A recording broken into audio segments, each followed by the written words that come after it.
केहू और के ना तो कम से कम माँ के ख्याल कर ले रह तू। कहीं के ना छोड़ला सही औरत।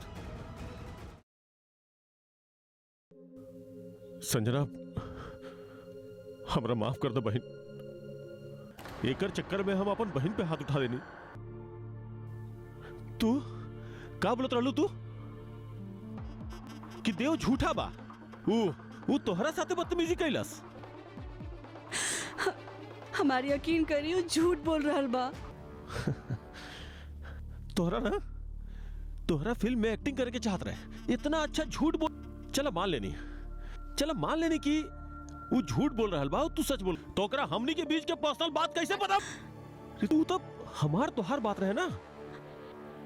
हमके नहीं के पता ओकरा कैसे पता लग गई। प्लीज हमार भरोसा करी। आप लोग जैसन सोचा तनी वैसन कुछ नहीं के। बस चुप हो जा और झूठ नहीं के सुन सकत हम। अरे तोहरा सच्चा हमार भाई बा जे बार बार ही कह रहल बा कि हम तोहरा माफ कर दी। अरे को तू बाड़ू जे बार बार इल्जाम पे इल्जाम लगावे जा रहल बाड़ू। अरे अपन करनी के माफी तो मांग ले हो तू।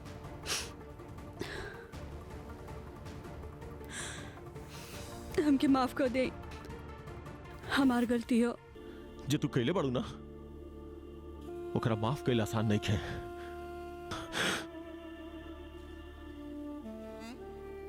माँ हम कैसे बताएं कि हम निर्दोष बनी? क्या वो हमारी यकीन ही नहीं के? और इनके बीच का बात देव के कैसे पता लग गई? हम सच कहते नहीं माँ, हमार कोनो गलती नहीं के। हम खाली अपन रिश्ता बचावे खातिर अपन गलती मननी है। माँ